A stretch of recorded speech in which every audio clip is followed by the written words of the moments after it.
Let me just say this right in the beginning. I enjoyed the story for Spider-Man 2. In fact, I really loved this game. I'm constantly replaying it and enjoying what it has to offer. And for that reason, I enjoyed the story.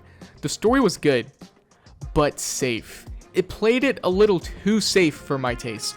And having a safe story isn't a bad thing, but the trade-off is that it's not memorable, at least for me, especially when you compare it to its predecessor, Spider-Man 1. Spider-Man 1 will always be a memorable game for me because how Doc Ock was so well done and Aunt May dying. Those are huge factors in that game that separates it from others and makes it one of my favorites. Here though, the end is kind of a happy ending, which is good, but there really was nothing there that left me thinking about it after I finished the game. I waited to make this video because I wanted to make sure I still wasn't in the honeymoon phase of the game, and I have a clear mind to gather my thoughts and address them here. I'll try not to sound like some pretentious prick that thinks this is how the game should have been doing it, blah blah blah. It's not my intention. So just keep that in mind, I guess, I don't know. Okay, so let's just get started with my first point I kind of mentioned here, is that the story played it way too safe. Think back when this game was first coming out. People were speculating who Venom would be, me being one of them.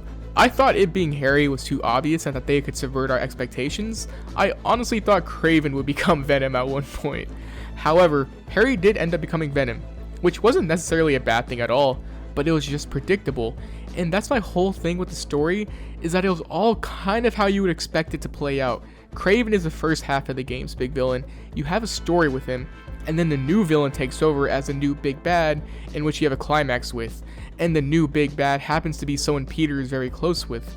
Where else have we seen this story? Oh yeah, the first game, Spider-Man 1.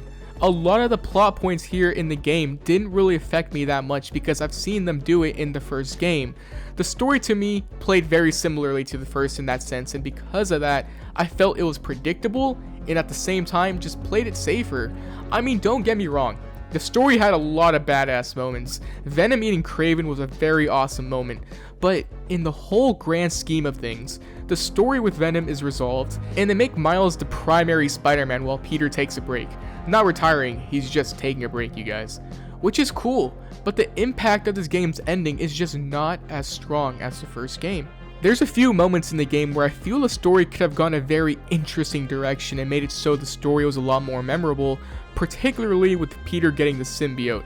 I think the potential there was a little wasted, and I have a whole section I'll discuss why later on in the video, but the game had a story that just wasn't that memorable to me, unfortunately, which sucks because Venom is one of my favorite villains of all time.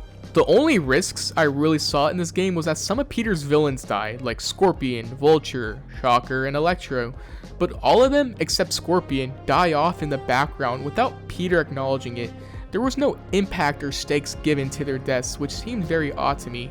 I think having scenes of them dying or Peter watching their deaths would have had a way bigger impact on us as the fans, rather than having us find out through an MJ mission.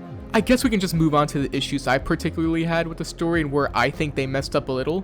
Before I do though, let me just say I'm not a writer or a storyteller. These things I mentioned might be utter trash, but on paper for me, I think it would have made the game a lot better narratively speaking. So first of all, I really want to harp on the symbiote suit. I think the symbiote suit here had really good potential, but they just played it way too safe and it just didn't make it as memorable. So over the course of the game, or particularly the climax of the symbiote when Miles and Peter are fighting, Peter tells Miles that he just wants the suit because it makes him a better Spider-Man. Now that's an awesome line, I actually really like that line, but that's just it, it's an awesome line. There really is no emotional weight behind it. We really don't see in this game how it would make him a better Spider-Man per se. If they were to go a dark direction and show Peter failing as Spider-Man prior to getting the suit, I think the impact of the symbiote suit would have held so much more weight. The prime example I'm thinking of is the Coney Island mission. Do you remember when Peter almost let go of those people on the roller coaster nearly falling to their death? Now, he saves them with the help of Harry, but imagine if those people died and Peter failed and couldn't rescue them. They could have played on that so well into the symbiote suit, because it could show the darker, more realistic side of being Spider-Man in that he can't save everybody. Having those people die there could have had Peter doubt his abilities, make him feel guilty, make him feel weak, and when he gets the symbiote suit, him saying that line if it makes him a better Spider-Man, I think would have had so much more impact, because you think back to that moment like, oh yeah, the suit makes him better, stronger. Those people would have probably lived if he had the suit. The symbiote suit in general is one of Peter's darker storylines, and I think was the best opportunity to show a darker story here. Having Peter fail, having people die, show him in a lot more stressful or dreadful situations. If they showed why the symbiote suit makes him better, it would have been a way more memorable storyline, at least for me. Instead, what we got was him dying and the suit saving him. It works, but that's just it. It works. And in regards to his personality slowly changing in the game with the symbiote, I think there wasn't enough development of it. I think they should have had more cutscenes of him slowly becoming more of a dickhead to people he cares about. That scene where he tells Harry to pop some more pills and insults MJ was a highlight of the game for me. Having more scenes like that would have helped a lot more into developing the symbiote storyline. The real-time gameplay dialogue of him slowly changing was good, but it goes by too fast. We needed to see more of him slowly changing with the symbiote. The payoff of him getting the suit was okay for me in the game, but the payoff could have been so much better if there was a better build-up or setup behind it. Another issue with the story here were the MJ missions. Now, okay, the MJ missions this time around were better than the prior. The creative director Brian Indahar was pretty insistent on keeping them in the sequel, so they did. Cool. They were better this time around, but still one of the weaker parts. But my main issue with it was the realistic aspect of it. You just can't make me believe that MJ is sneaking around an army of Kraven hunters with not one of them finding her, or going into a symbiote cave and taking out an army in there like she's John Wick. Yes, it's a superhero story filled with fantastical elements, but okay, so what? Those stories keep it realistic in how consistent those fantastical elements are incorporated. With this MJ mission, there's nothing here that can make me believe she'd survive this. Even with her Symkarian training, like dude, let's just be real here. They needed a way to show her being strong, and this is the route they went with. The MJ missions in the first game were a lot more reasonable. She could definitely kind of sneak into Fisk's secret room. I guess that's more believable, or Oscorp's tower. Sure, I guess. But sneaking around entire armies here, dude, it just kind of broke my suspension of belief. I don't buy it, and I don't buy Peter would be cool with that. Did he not think that, there's a real chance she can die here? Ah, what the hell, she'll be okay with it. Like, they just weren't believable. They were fun though, reminded me of playing Gears of War. One last thing I wanted to talk about and what the story could have improved on is having more emotional impact, particularly with the civilians in the game and particularly with the alien invasion of the symbiotes. That whole part of the game I think would have benefited greatly if they showed the impact the symbiotes actually had on everyday people.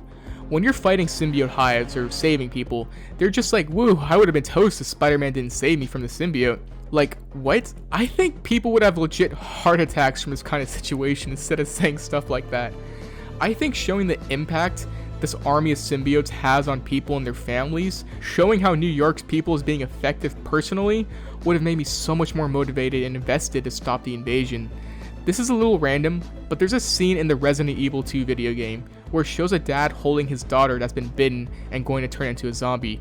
It shows him crying and leaving to go put her down. Imagine having similar scenes like that in this game, showing someone family member being dragged away by symbiote and becoming a monster. This whole game, I think, really needed that darker tone because the symbiote and Venom are just darker, more mature stories in a sense for Spider-Man. Things like showing the impact of the symbiotes on regular people and the stuff I mentioned earlier about Peter failing as Spider-Man would have made this game really memorable, at least for me. With all these points I made, it ultimately translates for me to the game not having enough build up to its stories. I wish we could have seen a bigger impact of Peter getting the symbiote. I wish we could have seen the real impact of the symbiote army. I feel like the game didn't have that proper build up compared to the first game, and I think the first game had a really good, proper, slow build up. And I know Peter's trauma is shown in some parts, like when Martin Lee and Miles go inside his mind and see him still mourning over Aunt May's death.